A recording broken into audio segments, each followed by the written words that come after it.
Good morning. So I made a mistake last week.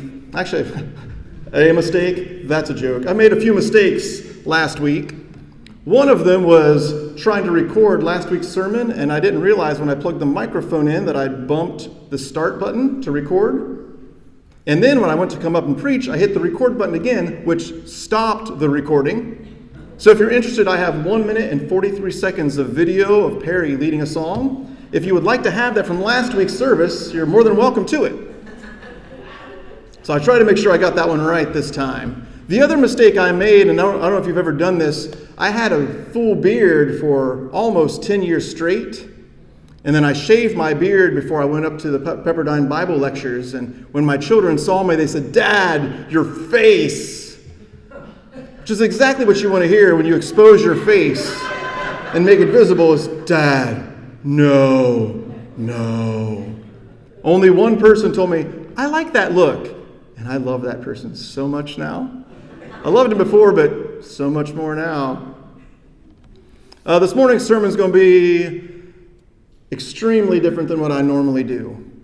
Normally, I'm a text guy, and so I'll give you a text, and we'll go verse by verse through that text. And this morning, I just have one verse, and I'm not going to show it to you until the end. And I just want to talk about something that hit me while I was at Harbor, which is the Pepperdine Bible lectures. Normally, when preachers go to a Bible lectureship, they're inspired by the message, and they want to come back from the theme and preach the theme that Sunday because they're so pumped by it. That wasn't me this week. Not that the lessons weren't phenomenal, because they were, but I have no desire to preach what they preached. Something else stuck out to me as I was there, and I just wanted to share that with you. We live in a society and a culture that we are consumers. We're consumers. And we consume what we like and what pleases us. And everywhere we go, we don't even think about it. Everywhere we go and everything we do, we're always thinking about ourselves. What do you want to eat for dinner? What do I want to eat for dinner?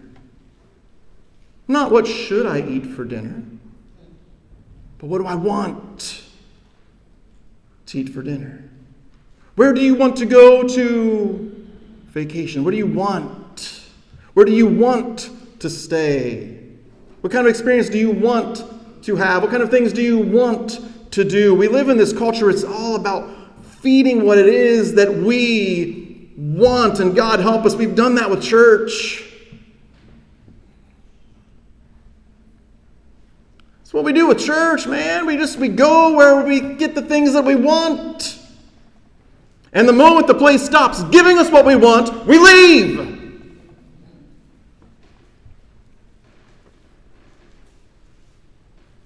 So I'm at Pepperdine. Let me move to the next slide.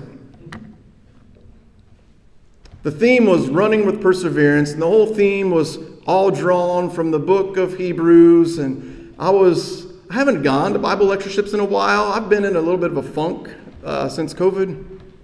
Still not out of it. And so I've kind of just not gone. Didn't want to be around all those people. If you know me at all, you know that's really weird for me to avoid people. But just didn't have any desire to go. I didn't want to go. And probably this year, if it hadn't been for my daughter working at the Bible lectureships, I probably still wouldn't have gone. I just would have stayed here. But she was going to be there, and I wanted to be there too with her, even though we barely got to spend time together because she was working. We'd go to lunch. I think we went to lunch twice. So I'm up there. I know my daughter, she's there, but she's busy. And it's her last week with her friends, and I want to be the last person to take her away from her friends. So I'm like, she said, "Dad, what are you doing for dinner?" I'm like, "You have dinner with your friends. You're not going to see them for a long time. You're going to spend all summer with me, and you're going to love it, but you're going to be there all summer with me." I had another friend that was there, but our schedules and what we were doing and his plans and things, we didn't really get to spend a whole lot of time together, so I was basically up there alone. And I had to figure out what I was going to do with my schedule. And I was really tempted just to come back. Why am I there? Sorry, I'm way more emotional than I normally am. They're like, hey, what's up with this guy crying a lot? Sorry, I normally keep it together. But sometimes you can't, and it's okay. So I show up on Tuesday night. Actually, show up early so I can have some time with my daughter. So I show up on Tuesday, we have lunch together, we talk, and then I go to the first keynote speaker by my friend, one of the best guys you'll ever meet, Don McLaughlin, wonderful man, faithful servant, genuine and pure, just a great guy. And I listen to him talk, and I'm like, man, he is so good at what he does. He is. He's an even better person than he is a speaker, and if you've heard him speak, that's saying something. But right after he's done, they have a thing called Harbor Unplugged. And this is basically kind of like a stand-up comedy. I didn't go to it, but it's some sort of comedy show of some sort of skit, something. I don't know exactly what it is, but it was sold out. They did it 3 nights in a row, and it was sold out every single night. And I had originally planned to go to that because I like to laugh. I want to laugh. I wanted to serve my own flesh in that way. I'm not judging anyone that went to it. Some people maybe needed a laugh more than me, and that's fine. But my friend Matt Dabbs, who I only knew on Facebook, left regular church ministry and started doing house churches down in Alabama. And it's called Backyard Church. What house church has taught us about ministry and mission sounds super exciting, right? You mean you compare that to comedy night happening at the same time. And I was like, oh man, my boy Dabbs, I don't know him, but he's not going to have anybody at his class. Everyone's going to this comedy show. So I decided there at that spot, how I'm going to determine what I do this week is not going to be based on what I want to go to. It's going to be based on the people who are there that have touched me, my life in some way, or that I have some connection to, that I want to show them that I am there for them, not for their class. I don't know if you've ever done that or not. It's an interesting experience. I went to one class, I had no idea what the class was about. I knew it was called Becoming Love, but I didn't really care because the guy teaching it was named Kevin Knight. And Kevin Knight helped me fix my car.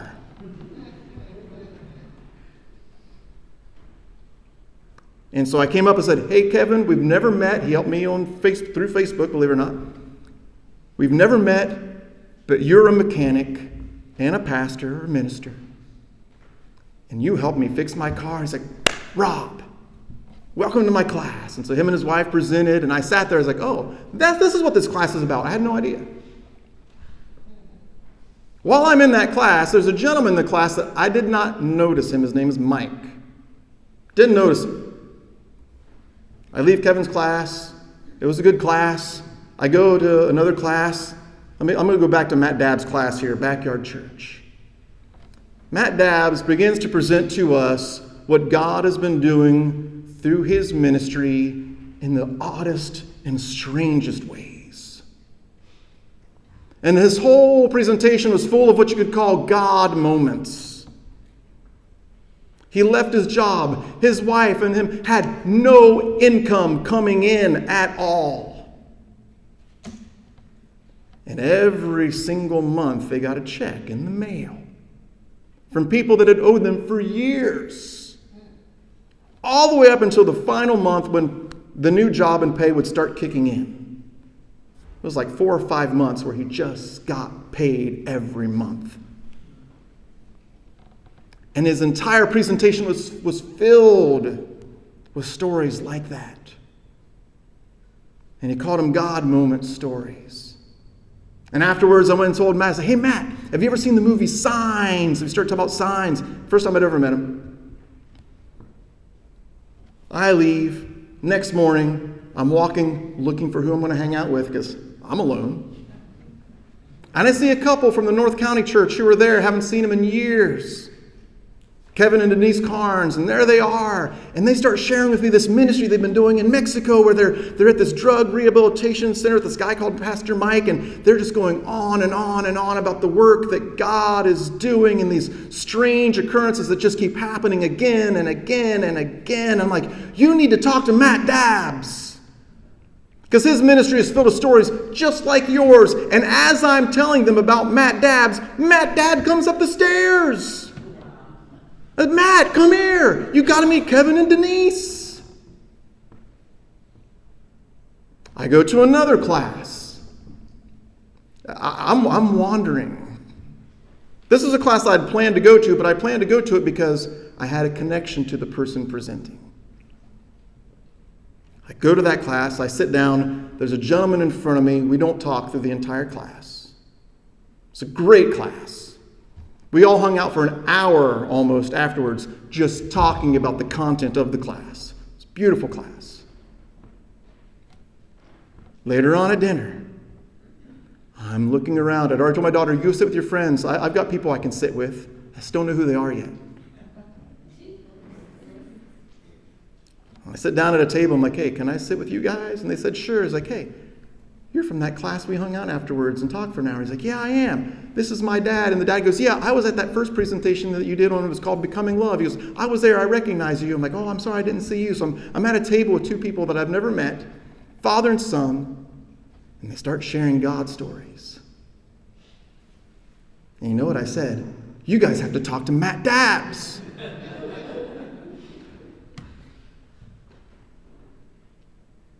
But all this happened because I stopped feeding my flesh. And I just moved simply thinking about other people.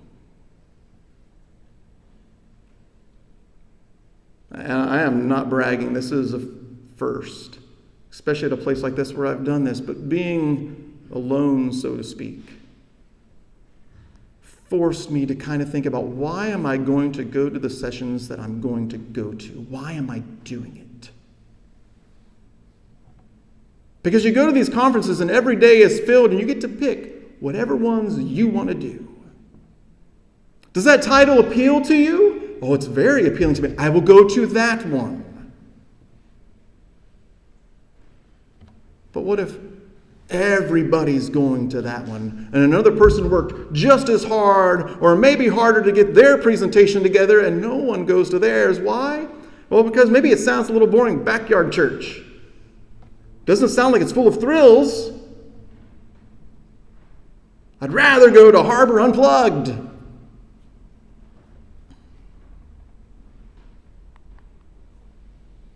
So I decided, what if I just stopped being a consumer? What if I just decided I am going to do things not because, oh, I like that and it makes me happy and it makes me feel good and it gives me what I need? What if I started saying I'm going to do things because they need me there, not because I need to be there? But what I found out is I needed to be there. I wasn't trying to go and feed my flesh, but there I was trying to support them, and then they are supporting me.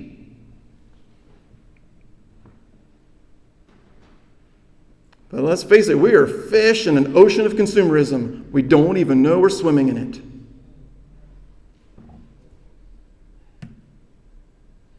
So we come to church. Another thing. Raise your hand if you remember the last time I put out a reprimand to a church. It's not something I do much of. But man, we do that here.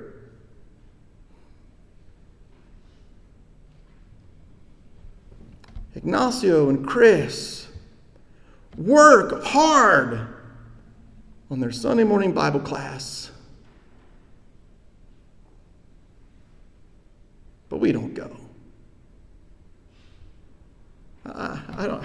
I feel bad even saying it. I'm not trying to make you guys feel bad or feel guilty. I'm just trying to show us we've been so caught up in this culture of consumerism it invades our spiritual life. I don't want to go to that.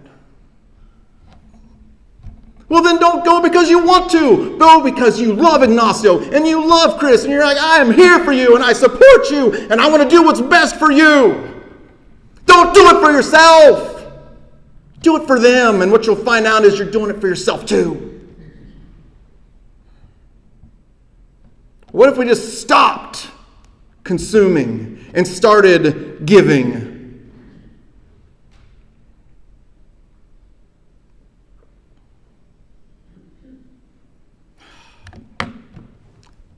There is so much I want to say. I'm just debating on whether or not I should. Because I love you guys. That table I sat down at, where I was like, hey, you were in my class. And the dad goes, yeah, you were in that other class. You didn't see me, but we were all there. I was like, oh, okay. He asked me, he's like, name one thing you love about your church. And I gave him like 10. I don't want you guys to take this as, oh, Rob's really angry. I mean, I'm upset, but it's okay. I love you guys. You know what I told him? The first thing I said when I answered his question was, I work at a place where people love me. And I love that. So I don't want you to take this as Rob's angry. I'm not angry. I just know we can do so much better, but for whatever reason, we don't. And we should be frustrated by that. It should upset us that we have people serving and working every single week, and we've never gone in years to support them.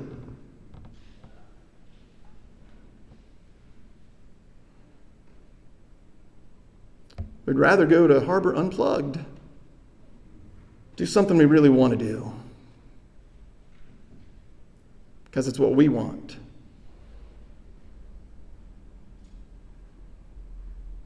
I don't want to make this all about Bible class, but our Bible classes are dying. They're just dying because nobody comes. And my fear is I'll do this talk and Wednesday night be the same people that always come. I love those people that come. I'm so glad they come. I wish you all would come. Oh, well, Wednesday, he said, what are you guys talking about? Who cares? Why does it matter so much what we talk about? There are very few lessons I even remember ever hearing. Ask me what they said at Pepperdine last week. I couldn't tell you most of it. But I remember when Don McLaughlin put his hands on my head and said, I love you, brother. I remember that. And I remember hugging him and saying, I love you too. You're so genuine and I appreciate that so much. I remember that. I don't remember what he said in his talk. But still, I just don't.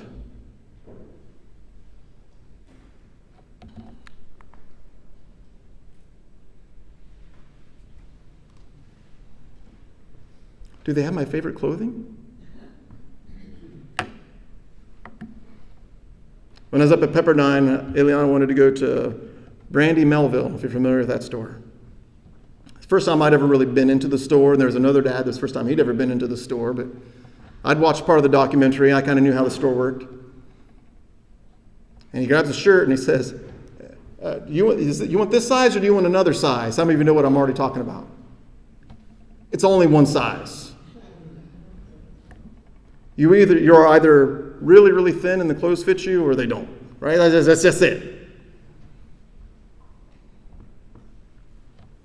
We've done that to church. Well, what are they serving today? What are they giving me? Because I come here for me. I come here to be fed. I don't come here to feed.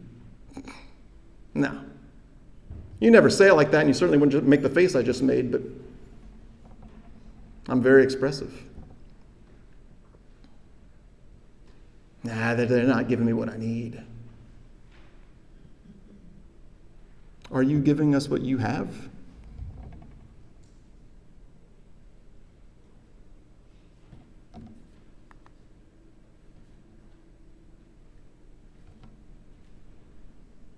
What if our best way to experience God is when we decide to be servants instead of recipients?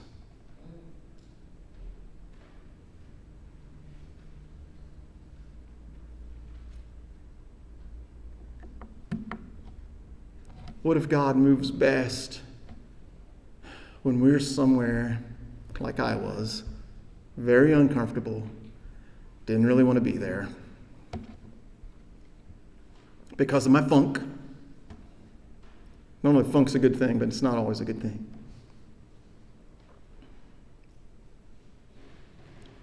And I just decided, man, if I feel like garbage, because sometimes I do,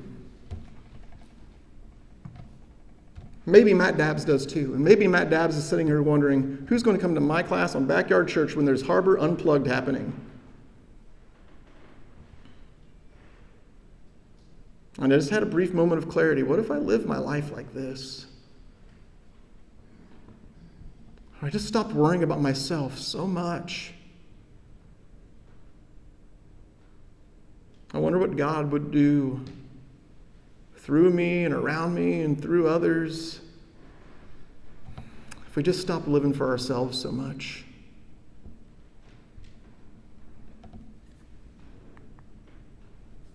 The Son of Man did not come to be served, but to serve and to give his life as a ransom for many. What if we lived like that?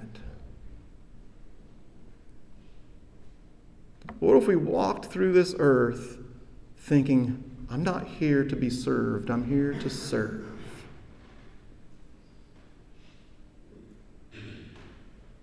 I didn't come here to be served.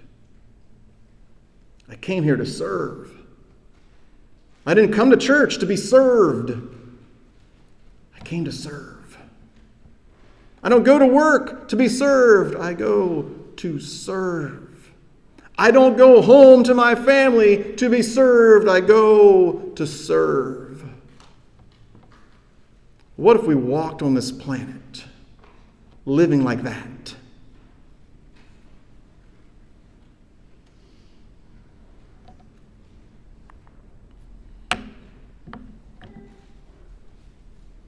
Like I said, this is an unusual sermon for me. I have a whole lot fewer scriptures than I normally have. Some of you are like, thankfully.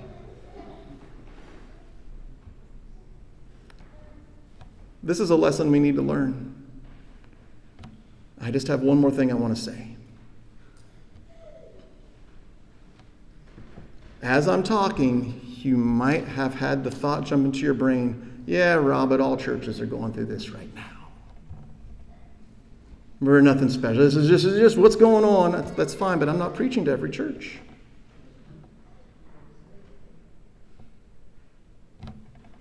I'm preaching to you guys and to me.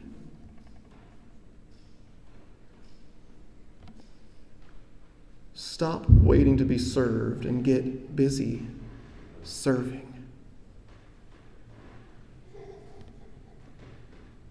Love the people in this room enough to show up when they need you. And this is a spirit moment, but I was not planning this at all. I told Perry yesterday, I think I'm going to change my sermon. And this is the sermon I changed it to. We have been planning for months, for the lunch that's going to happen right after church. Some people have been working really, really hard on this.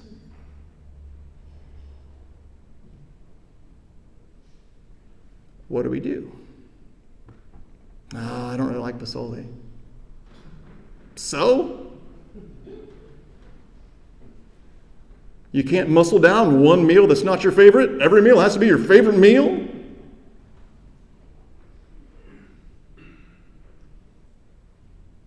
We need to show up for each other. We need to be there for one another. Not just because they're telling us what we want to hear, because they're giving us the food that we want to eat, or because we love them. And we're here for them, and we want the best for them. God bless the class that comes every Sunday morning to my class. We're going verse by verse through Deuteronomy. Not exactly a class full of thrills and wonders. Sometimes it's just downright boring. But there they are. I hope we all get something out of the class, but I can't help but wonder, sometimes I think they're just here because they love me. Let's show up for each other. Let's be there for one another.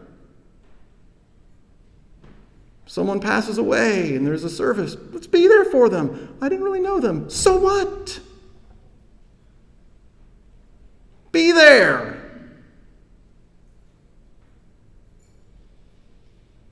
Be there for people. I'd planned on this being a short sermon. This is what happens when you don't prepare enough. I am so thankful to Will.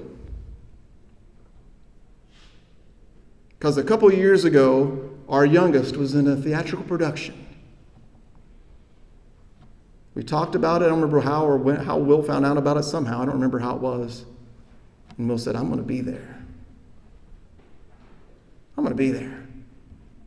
Was it the most fantastic theatrical production you've ever seen in your life? No. But my kid was in it. And Will was there. Can we do that for each other? This church, we could do so much more and be so much more if we would just stop consuming and start serving. So I'll be honest, I'm tired of begging. I'm tired of seeing people get up and say, well, we need some more people to serve. We should. Really? Someone's got to come up to a microphone and say we need people to serve and still no one responds? Really?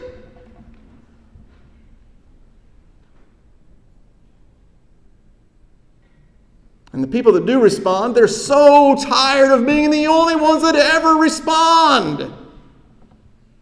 No offense, but aren't you tired of hearing John's Lord's Supper talks? Come up with your own. Get up here. Hasn't God ever put a message on your heart where you want to say, Rob, I have something I want to say. Can I have a Sunday? I am not a jealous preacher.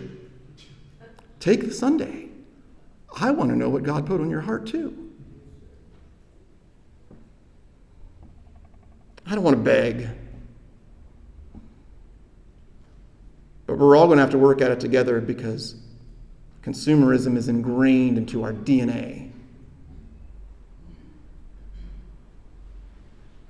Hopefully we can all learn a lesson.